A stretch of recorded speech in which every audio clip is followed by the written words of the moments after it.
ሰላም የተወደዳችሁ የክርስቶስ ቤተሰቦች እንደምን ቆያችሁ?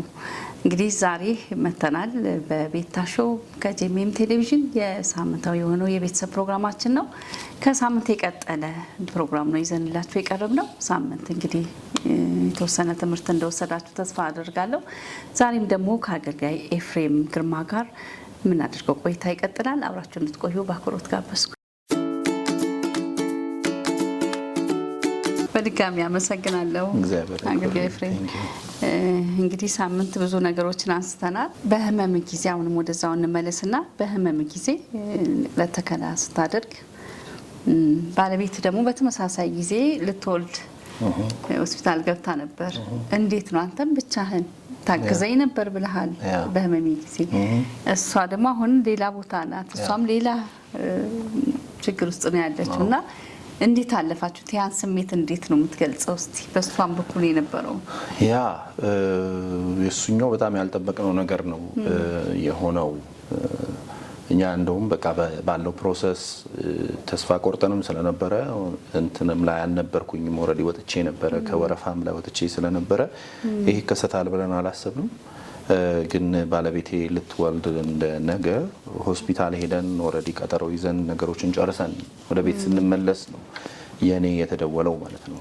እና ደግሞ የተለያየ ሆስፒታል ነው፣ አንድ አይነት ሆስፒታል ላይ አይደለም የምንሆነው። እኔ ካለንበት ከተማ 2 ሰዓት ርቀት ላይ የሚሆን እሷ ደግሞ 30 ደቂቃ ርቀት ላይ በሚሆን ሆስፒታል ውስጥ ነበርን የነበርነውና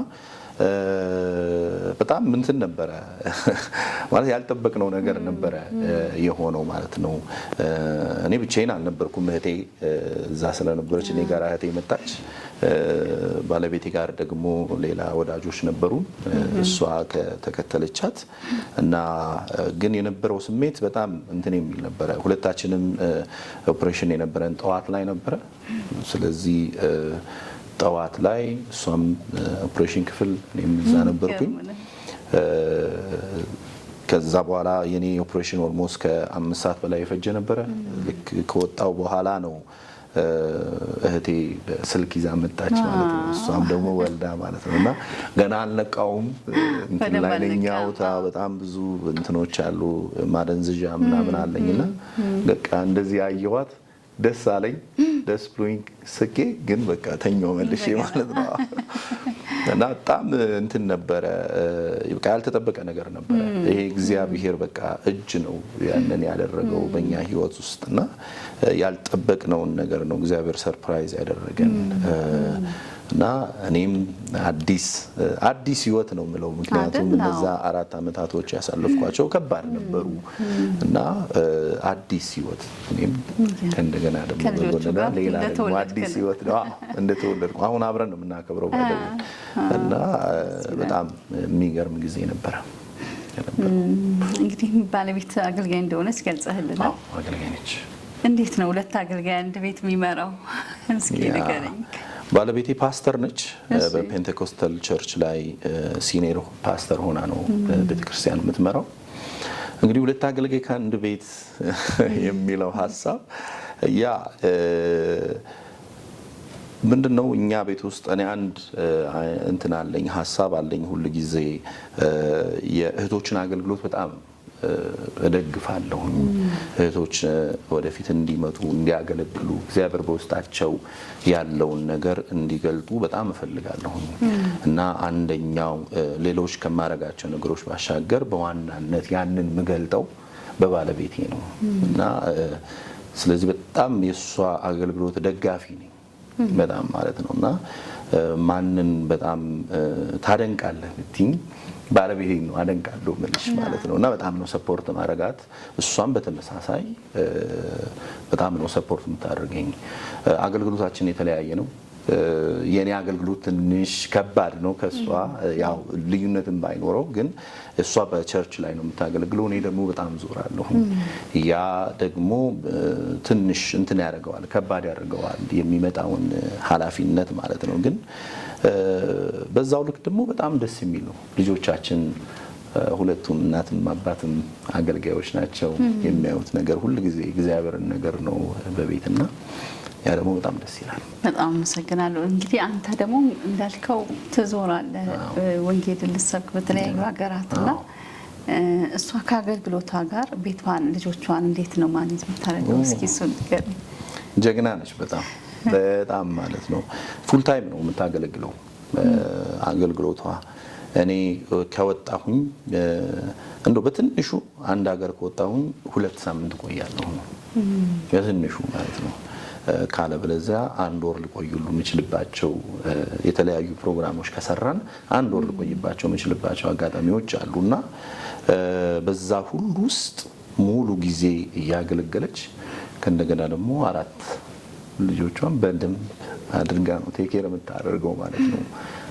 ታገለግላለች፣ ትሄዳለች፣ ቤተክርስቲያን ትመጣለች፣ ከዛ ልጆቹን ከትምህርት ቤት ታወጣለች፣ እነሱን አብልታ ምን ብላ አስተኝታ፣ አንዳንዴ ደግሞ ቸርች ፕሮግራም ይኖራል ማታ፣ ሁሉንም ነው ይዛ የምትሄደው። እሁድ ላይ ስታገለግል ይዛ ነው የምትሄደው ልጆቹን። ከዛ ሰንዴይ ስኩል እነሱ እንትን ይላሉ። ትንንሾቹ ደግሞ ትንንሽ ስለሆኑ ገና ይመጣሉ፣ እሷ እየሰበከች በቃ ከዙሪያዋ ምናምን ይላሉ። በዛ ሁሉ ውስጥ በቃ ጸንታ አንድ ቀን በቃ ይሄ ለምን ይሆናል ምናምን ብላ አታውቅም ማለት በቃ ጸንታ አንድ ቀን በኔ አገልግሎት ላይ ጥያቄ እንትን ብላ አታውቅም። ያለም ሆነ ከመጀመሪያውኑ ስንጋባ ይሄንን ነው ያለችኝ፣ በፍጹም መንገድ ላይ አልቆምም፣ ምንም ይሁን ምንም በፍጹም መንገድ ላይ አልቆምም። ስለዚህ ይሄው አሁን ከተጋባን 10 ዓመታችን 10 ዓመት ሙሉ ያንን ቃል ነው እየኖረች ያለችው። ለአንተስ አይከብድም? እንደዚህ አገልጋይ እንግዲህ 1 ወር ድረስ መቆየት ከቤት ከሚስት ከልጆች ተለይቶ መቆየት ይከብዳል። በጣም ክፍተት አይፈጠርም? የሆነ ብቻ ያ በጣም ይከብዳል፣ በጣም ይከብዳል። በእያንዳንዱ ጊዜ እናፍቃቸዋለሁ። በእያንዳንዱ ጊዜ ያ ሁሌ እንገናኛለን፣ ሁሌ እናወራለን፣ ግን በጣም ነው የሚናፍቁኝ። ለዛ ነው ሁል ጊዜ አንደኛ እኔ አሁን ኦልሞስት አሁን ከ25 ሀገር በላይ ሄጃለሁ። አንድ ሀገር ስገባ ሁል ጊዜ ስራዬ ነው፣ በቃ አገልግሎቴ ነው። አገልግሎቴን ጨረስኩ፣ ልክ ጨረስኩኝ አይደለ? ከዛ በኋላ ቤቴ ነው። ኢቭን ቦታዎችን ዞር ያላኝ አልጎበኝም፣ ይሄ ምናምን አልፈልግም። ያንን በቃ ስራዬ ነው፣ እዛ ላይ ፎከስ አደርጋለሁ፣ እጨርሳለሁኝ። ከዛ በኋላ በማግስቱ ወደ ቤቴ ያንን ነው ማድረገው ሁሉ ጊዜና ምክንያቱም በጣም ስለሚናፍቁኝ። ሁለተኛ ከነሱ ውጪ ያለ ህይወት ከነሱ ውጪ ያለ ቫኬሽን ለኔ ቫኬሽን አይደለም፣ የቫኬሽን ሰው አይደለሁም ሲጀመርም ማለት ነው። እና ከባድ ነው ግን ክፍተት የማይፈጠርበት ምክንያቱ ምንድነው? እንደ ቲም ነው የምናስበው። ቲም ወርክ ነው ኤቭሪቲንግ። ሁለታችንም አገልጋዮች ነን። ስለዚህ በእግዚአብሔር መንግስት ላይ የምንሰራው ነገር አለ። ሁል ጊዜ በእኛ ቤት ውስጥ እግዚአብሔር ይቀድማል። ሁል ጊዜ በእኛ ቤት ውስጥ ወንጌል ይቀድማል። ምንም ነገር ስናደርግ መጀመሪያ ወንጌል ነው። ኢቨን ለምሳሌ ፕሮግራሞችን ስናዘጋጅ ዞራለሁ፣ ፕሮግራሞችን እሰራለሁ። አብዛኛውን ወጪ በእኛ በራሳችን ነው የምንሸፍነው እና ያንን ስናደርግ አስቀድመን መጀመሪያ ከኛ ነገር ይልቅ መጀመሪያ የሚቀድመው የእግዚአብሔር ነገር ነው፣ የእግዚአብሔር ወንጌል ነው። ለምሳሌ ልንገርሽ፣ አንድ የዛሬ 3 ዓመት አንድ ክሩሴድ እዚህ አዘጋጅቼ ነበር እና ያንን ክሩሴድ ስናስብ ነገሮችን እንትን ስንል ትንሽ ብር እጄ ላይ ነበረ፣ ወደ $5000 አካባቢ እጄ ላይ ነበረ። ያው ተጨማሪ ነገሮችን ቢያስፈልጉን ማለት ነውና ልክ ፕሮግራሙን ስንጀምረው መኪናችን ተበላሸ። ከዛን ለማሰራት ስንጠይቅ $5000 ነው የሚያስፈልገን። አሁን ምርጫ ነው፣ መኪና በጣም ያስፈልገናል። 4 ልጆች አሉ፣ ትምህርት ቤት የምታደርሺው በዛ ነው፣ የምታደርጊው በዛ ነው። ስለዚህ መኪናው ወይስ ወንጌል? ጥያቄ አልነበረውም፣ ወንጌል። ከዛ መኪናው ቆመ። ከዛ በኋላ በወንጌል ሰራን ማለት ነው። እዛን ጊዜ ወደ 150 ሰው ጌታ ኢየሱስ ነው የግል አዳኙ አድርጎ ተቀበለ፣ በዛ ፕሮግራም ማለት ነው። እዛን የተወሰነ ጊዜ በእግራችን እየሄድን እንትን አደረግን። እሷ ሌላ ከተማ ነው የምታገለግለው፣ አገልግሎቷ በባስ ሄደች እንትን አደረግን። ከዛን ሰዎች መኪና ዋሱን እኛን እስከንሰራ ማለት ነው። እና እንደ ቲም ነው የምናስበው፣ እንደ ቲም ነው የምንሰራው። እኛ ቤት ወንጌል ይቀድማል። ስለዚህ ያንን ነው የምናደርገው። ሌላው ያው ከአገልግዬ ተመለስኩ ማለት ከዛን ከነሱ ጋር ነኝ ማለት ነው። ቤቴ ምን ያህል ጊዜ ታርፋለህ? አንዳንዴ 2 ወር ላርፍ እችላለሁ። ያው በቤት ነው የምሰራው፣ ኦፊስ አለኝ ቤቴ፣ በቤት ነው የምሰራው፣ ሌላ ቦታ አልሄድም። ስለዚህ ሙሉ ለሙሉ ከነሱ ጋር ነኝ ማለት ነው። ልጆቹን ቴክ ኬር ማድረገው ምን ማድረገው እረፍት ታገኛለች እሷ። ከዛ ደግሞ ሰውዳ ደግሞ እንደዛ ይሆናል። በጣም ደስ ይላል። በጣም ልዩ ነው። ከባለቤት ቤተሰቦች ጋር ያለ ግንኙነትና ህብረት እንዴት ነው? በጣም ጥሩ ነው። ከሁሉም ጋር ጥሩ ህብረት አለን፣ ጥሩ ግንኙነት አለን። ከአባቷ ጋርም አሁን እናቷ በቅርብ አልፈዋል ከ3 ወር በፊት። ከእናቷ ጋር ደግሞ በጣም ስፔሻል የሆነ ግንኙነት ነበረን።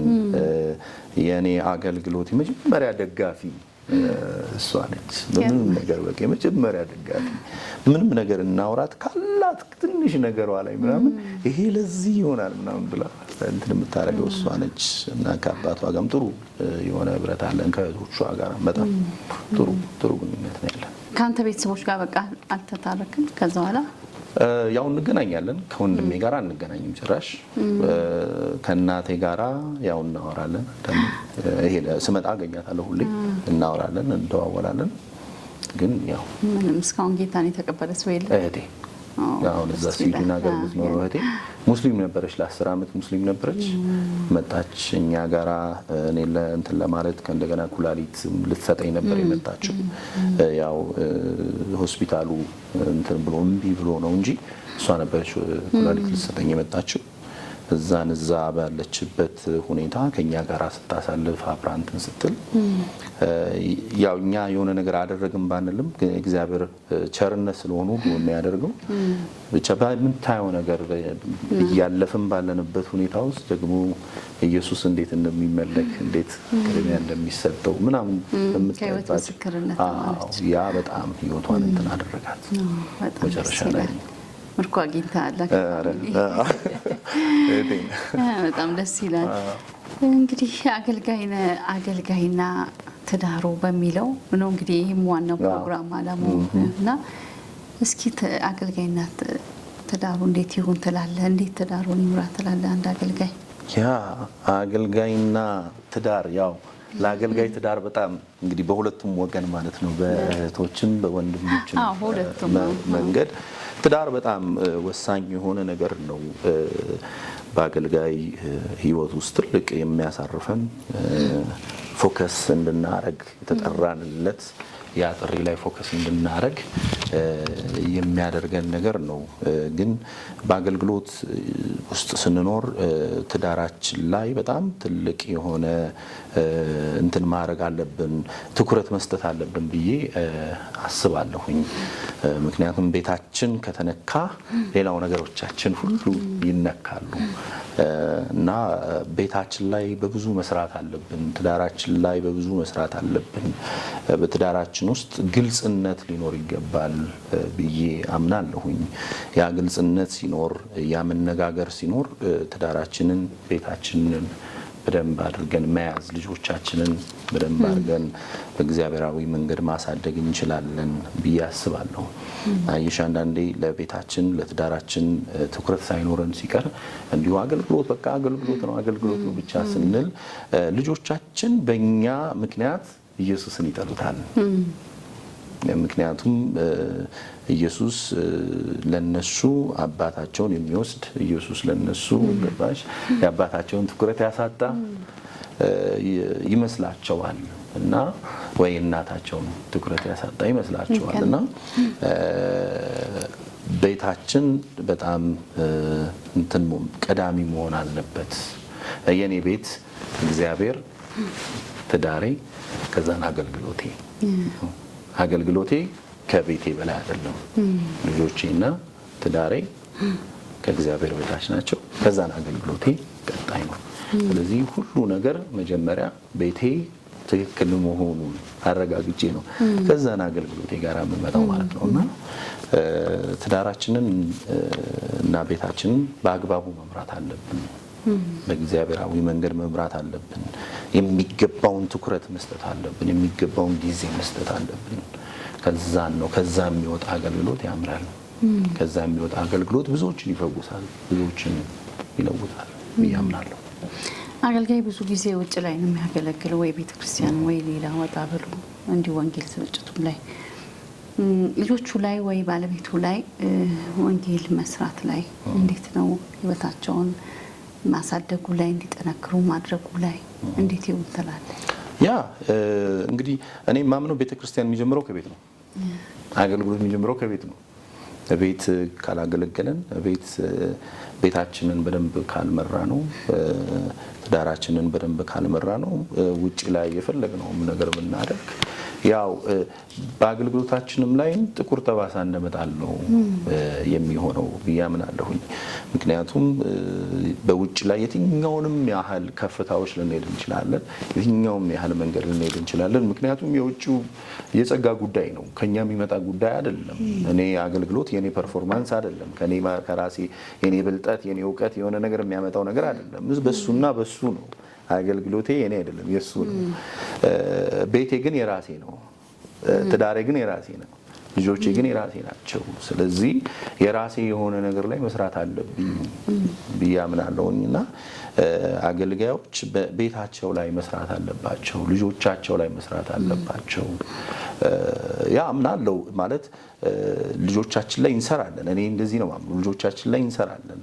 በሚገባ በእግዚአብሔር መንገድ እንመራቸዋለን። ነገ ላይ በህይወታቸው ላይ ያድጉና ትልቅ ይሆኑና አሁን ይሄንን ማነሳበት ምክንያቴ እኔ አሁን እዚህ ስለማልኖር እዛ ስለሆነ የምኖረው ነገ ላይ ከኛ ሊወጡ ይችላሉ። የኛ ምርጫ ላይመርጡ ይችላሉ። በሆነ መንገድ ላይ ግን ሁሉ ጊዜ አንድ ነገር አምናለሁ፣ በህይወታቸው ዛሬ የምንዘራው ዘር ነገ ላይ ይዛቸዋል። ምክንያቱም የወጣትነት ጊዜ ሲመጣ እንትኖች ይሆናሉ፣ ሊያምፁ ይችላሉ፣ የሆነ ነገሮችን ሊያደርጉ ይችላሉ። ግን አሁን ላይ ዘሩን ከዘራ ነው ግን ኢቭን እንኳን ቢያምፁ መሀል ላይ ነገ ላይ ግን ይመለሳሉ። አዎ ነገ ላይ ግን ይሄ ኢየሱስ የዘራንባቸው ኢየሱስ ነገ ላይ በህይወታቸው ይበቅላል። ስለዚህ ልጆቻችንን ማስተማር አለብን፣ መንገር አለብን። መንፈሳዊ ነገር ኖርማል እንዲሆን ማድረግ አለብን ለነሱ ብዬ አምናለሁ። አርት ላይ ያለህ ነገር? አርት በጣም ነው የምወደው። ያው እንግዲህ አርት ከልጅነቴ ነው፣ ከ15 ዓመት ጀምሮ ነው አርት የጀመርኩት እኔ። ያው በዓለም እያለሁኝ ማለት ነውና ረጅም ጊዜ ሰርቻለሁ አርት ላይ። በቲያትሪካል አርት በጣም ብዙ ነገሮች ላይ ሰርቻለሁኝ። ከእንደገና ይሄ ሲኒማቶግራፊ፣ ካሜራ፣ ኤዲቲንግ ኤቭሪቲንግ እዛ ውስጥ ያው እሱ ደግሞ ከቤተሰብ የመጣ ነው ያኛው ሙያና ቲያትር አስተማሪ ነበርኩኝ። ኦልሞስት ወደ 11 ባች አስመርቄያለሁኝ። ፊልሞችን ዳይሬክት አደረግ ነበር። በዓለም እያለው ዘፈኖችንም ዳይሬክት አደረግ ነበረ። ደግሞ ወደ ጌታ ቤት ከመጣው በኋላ አይ ቲንክ አንድ ፊልም ኦልሞስት ግማሽ ዳይሬክት አድርጌ ግን እንትን ያልኩባቸው ጊዜያቶች ነበሩ እና አርት በጣም ነው የምወደው። ቤተክርስቲያን ላይ ድራማ ሰራ ነበረ እና አርት ሚኒስትሪ በጣም ሰርታል። ብዙ በሁሉም ረገድ ነው ማለት ነው። በሁሉም ረገድ ደስ ይላል። በጣም ሰርቻለሁ። እስኪ ስለ ወንጌል ስርጭት ንገረን። እሺ። በጣም በልዩ ሁኔታ ነው ወንጌል ስርጭት ላይ የሚሰራውና ምን ጋር የገጠመ ነገር አለ? እንደገና ደግሞ ምን ያህል ነፍሳት፣ በጣም ብዙ ነፍሳት የዳኑበት የትኛው ወንጌል ስርጭት አገልግሎት? እሺ የኔ ወንጌል ስርጭት ያው በሁለት የተከፈለ ነው። ስጀምር በአንድ ነበረ። አሁን ደግሞ በጌታ መንፈስ ምሪት ወደ ሁለተኛው መተናል፣ ወደ ክሩሴድም መተናል። አሁን ላይ ባለንበት ሁኔታ ማለት ነው። አክቹሊ 3 ልበለው። ሶስተኛው ደግሞ ቻሪቲም ስላለን ማለት ነው እኛና የወንጌል ስርጭት እንግዲህ በመንገድ ላይ ባለኝ ወንጌል ስርጭት በጣም ትልቁን እንትን ያደረግንበት ነፍሳት የማረክ ነው ሳውዝ አፍሪካ ላይ ነው። ሳውዝ አፍሪካ በጣም ትልቁን ነፍሳት የማረክንበት ክሩሴድ አይደለም፣ መንገድ ላይ ነው የምትሰብኪው። የኛ ወንጌል ስርጭት እኔ ማምነው ምንድነው ቃሉን ብቻ መስበክ አላምንም። ኃይሉን መገለጥ አለበት። ወንጌላችን በቃል ብቻ አይደለም፣ በኃይልን በመግለጥ ነው እና ያ ኃይል ደግሞ የምትናገሪው ቃል ማረጋገጫ ነው። የምትሰብኪው ኢየሱስ ሕያው እንደሆነ የምታረጋግጪው ኃይሉን ስትገልጪው ነው። ምክንያቱም ብዙዎች ለአምላካቸው ይሰብካሉ፣ ግን ኃይል ግን የለውም። ባሽ ምክንያቱም ሞተ ስለሆነ ሕያው ስላልሆነ ምንም አይነት ኃይል የለውም። የኛ ግን ኢየሱስ ሞቶ የቀረ አይደለም። ሞትን ሲኦልን ድል ነስቶ የተነሳ ነው። ሕያው የሆነ አምላክ ነው የምናመልከው። ስለዚህ ያ ደግሞ ኢየሱስን ከሙታን ያስነሳው ያ የትንሣኤው ኃይል ደግሞ አለ። ገባሽ? የመጨረሻ ኢየሱስ ከሞት የተነሳበት የትንሣኤው ኃይል ማለት የሰማይ ትልቁ ኃይል ማለት ነው። ይሄ የሰማይ ደግሞ ትልቁ ኃይል ደግሞ ከኛ ጋር ነው ያለው። ስለዚህ ይሄንን ኃይል መግለጥ አለብን። ይሄንን ኃይል ማሳየት አለብን። ትውልዱ ማየት አለበት። የምንሰብከው ኢየሱስ ዝም ብሎ ቃል ብቻ አይደለም፣ ኃይልም ጭምር ነውና ስለዚህ ሳውዝ አፍሪካ ላይ በጣም ብዙ ነገሮች ነበር የሚሆኑት። መንገድ ላይ በነበረን ወንጌል ስርጭት አጋንንት ይወጣል፣ መንገድ ላይ ሰዎች ይፈወሳሉ። ጆሮ ማትሰማ እህት ተፈውሶ በጣም ብዙዎች ወደ ክርስቶስ ኢየሱስ መጥተዋል። ሙስሊሞች በጣም ብዙ ሙስሊሞች ወደ ክርስቶስ ኢየሱስ መንግስት መጥተዋል እና ሳውዝ አፍሪካ ላይ በነበረን አገልግሎት የወንጌል ስርጭት በመንገድ ላይ እና ከእንደገና ደግሞ በቻሪቲ የኛ ሚኒስትሪ ምግብ ላይ እንሰራለን። ምግብ ላይ የምንሰራበት ምክንያቱ ምንድነው? እኔ ረሃብን አውቃለሁ፣ እርቦኛ ቃል በደንብ አርቦ 7 ቀን ምግብ ሳልበላ አውቃለሁ እና ረሃብ የሚባለውን ነገር በጣም ነው የምጠላው ማለት ነው። ያንን ስለምጠላው አሁን ሰው እንደው ቢዚ ሆኖ እንኳን ራበኝ ሲለኝ ያመኛል፣ ምክንያቱም ስለማውቀው ረሃብን ማለት ነው። እና ስለዚህ ያንን ቻሪቲ እናደርጋለን። ያ ቻሪቲን ግን የምናደርገው ለምግብ ለመስጠት ብቻ አይደለም፣ ወንጌልም እንሰብካለን። እና ሳውዝ አፍሪካ 1150 ሰው በ15 ቀን በአጠቃላይ በቻሪቲ እና ወንጌል ስርጭት ይዛናል። ትልቅ ድል ነው። በጣም ትልቅ ድል ነው። እሺ ወደ ጌታ መጡ። ከዛ በኋላ እንዴት ነው የምታረገው? እነዛን ነፍሳት እንዴት ነው የምታረገው? መንገድ ላይ ወንጌል ስርጭት ስናረግ ወይም ክሩሴድም ስናረግ የምናረገው ከቤተ ክርስቲያን ጋር ነው። ከቤተ ክርስቲያን ጋር ኮኔክት እናደርጋለን። አጥቢያ ቤተ ክርስቲያን ሊሆን ይችላል፣ ወይም ደግሞ ያ ቤተ ክርስቲያናት ህብረት ሊሆን ይችላል። በተለይ ኢትዮጵያ ውስጥ ሰራ ከቤተ ክርስቲያናት ህብረቶች ጋር ነው የምሰራው አብሬ። ስለዚህ የሚመጡትን ነፍሳት ቆጥረን ነው የምናስረክባቸው። እዛን የኛ ሚኒስትሪ 2 ወር ድረስ እንደውላለን። እነዛ ቤተክርስቲያን ጋር እንደውላለን። እንዴት እያደረጋችሁ ነው? እንዴት እየሆኑ ነው እንላለን። ልክ 2 ወሩ ሲያልቅ ግን የኛ ኃላፊነት አይደለም ነው የሚሆነው። ኦሬዲ ቤተክርስቲያን ስለሰጠናቸው ቤተክርስቲያን ኃላፊነቱን ወስዳ ታደርጋለች ማለት ነው። በጣም ደስ ይላል። ምክንያቱም ዛሬ ጌታን ተቀብለው ነገ ትምህርት ካልወሰዱ መጽናት ያስፈልጋልና ደስ ይላል። ጥሩ ነው። እንግዲህ ያው ሚሽነሪ አይደለ? እንዴት ነው ሚሽነሪ ራስን እንዴት ነው አድርጎ መቅጠር? ሌላው ላይስ እንዴት ነው? ሌሎች ሚሽነሪ እንዲሆኑ እንዴት ነው የምትሰራው? እኔ ሚሽነሪነት ያው እኔ በዋናነት ኢትዮጵያ ስመጣ ኢትዮጵያ አገለግላለሁ በአማርኛ። ከዛ ውጪ ባለው ነገር ግን አብዛኛውን ጊዜ በእንግሊዝኛ ነው ማገለግለው እና ሰዎች ሚሽነሪ እንዲሆኑ በጣም አበረታታለሁ። ሚሽነሪነት ህይወት ደስ ይላል። ሰዎች ሲድኑ ታያለሽ። ሰዎች ህይወት ሪል ሲቀየር ማለት እኔ ደስ የሚለኝ ነገር እኔን የቀየረኝ ኢየሱስ እነሱ ሲቀይራቸው ማየት ነው። ልክ ሰዎች ህይወታቸውን ለጌታ ሰጥተው ምን ተሰማህ ነው የምላቸው። ወዲያው ነው እኔ እንጃ የሚሏት ነገር አለ። የሆነ ነገር ተለወጠ፣ የሆነ ነገር ተቀየረ ይላሉ። እና ያ ኢየሱስ እኔን የቀየረኝ እነሱን ሲቀይር ማየት ነውና ደስ ይላል ያ ህይወትና በጣም ነው ኢንከሬጅ ማድረገው ሰዎች እንዲነሱ ራሳቸውን እንዲያዘጋጁ እንዳይፈሩ። እኔ አሁን በእንግሊዘኛ መሰብከው የእንግሊዘኛ ዝግጅት ኖሮኝ ራሴን አዘጋጅ አይደል። በቃ የእግዚአብሔር መንፈስ ብቻ ነው ያንን ያደረገው በእኔ ህይወት ውስጥ። ስለዚህ አምነው መንፈስ ቅዱስ ላይ ራሳቸውን ጥለው ወደፊት እንዲሄዱና ወንጌልን እንዲሰብኩ ኢየሱስን ለሰው እንዲሰጡ አበረታታለሁ። በጣም ደስ የሚል ምስክርነት ነው የነገርከኝና መጨረሻ ላይ እንግዲህ ለሚስት አድናቆት ማድረግ ትችላለህ፣ መግለጽ ትችላለህ። አድናቆትን ለልጆች ፍቅርህን መግለጽ ትችላለህ። ሌላም በአገልግሎት ረገድ ማመስገን የምትፈልጋቸው ሰዎች ካሉ ማመስገን ትችላለህ እና ማስተላለፍ የምትፈልገው መልእክት ካለ እድሉን ልስጥ።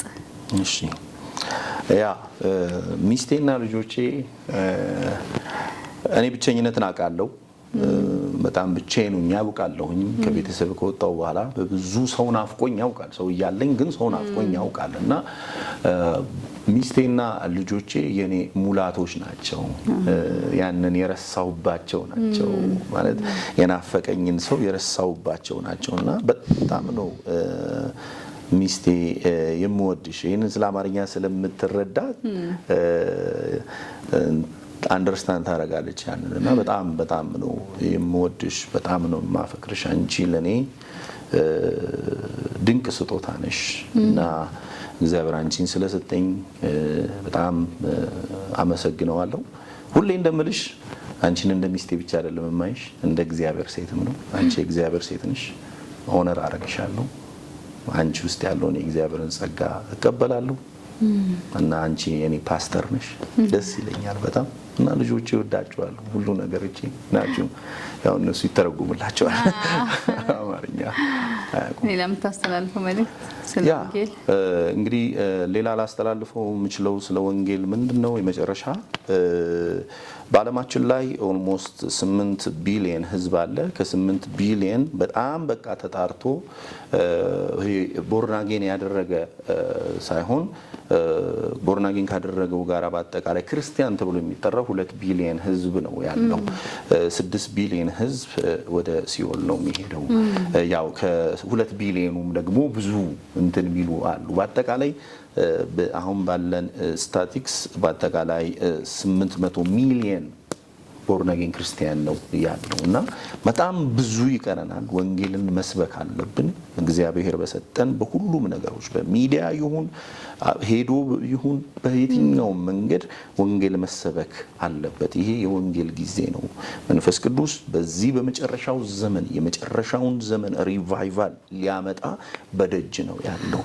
ይሄ ደግሞ የመጨረሻው ዘመን ሪቫይቫል ደግሞ እግዚአብሔር በሰማይና በምድር ያለውን በክርስቶስ ኢየሱስ የመጠቅለል አጀንዳ የሚፈጸምበት ብዙዎች ወደ ክርስቶስ ኢየሱስ መንግስት የሚፈልሱበት ስለሆነ ለዚህ ራሳችንን እናዘጋጅ፣ እንነሳ፣ ከሁኔታዎች ራሳችንን እናጽዳና ኢየሱስ ላይ ብቻ ፎከስ አድርገን ይህንን ኢየሱስ እናዳርሰው፣ ይህንን ኢየሱስ ለዓለም ፕሮሞት እናድርገው። ላለሁ ወዳችኋለሁ። አመሰግናለሁ። አገልጋይ ኤፍሬም ግርማ ካለህ ጊዜ በእውነት በጣም ነው ማመሰግን። በጣም በብዙ ድካም እንደመጣ አውቃለሁ። በጣም አመሰግናለሁ። ተመልካቾቻችን እንግዲህ በክፍል 2 ከአገልጋይ ኤፍሬም ግርማ ጋር ያደረግነው ቆይታ በዚህ አብቅቷል። ጥሩ ትምህርት እንደወሰዳችሁ ተስፋ አደርጋለሁ። ሳምንት ደግሞ በሌላ እንግዳ ወደ እናንተ እመጣለሁ። እስከዛው ከቤታሾ ተሰናበትኩኝ። አዘጋጃችሁ ቤቴል ታምራት ነኝ። ሰላም ሁኑ።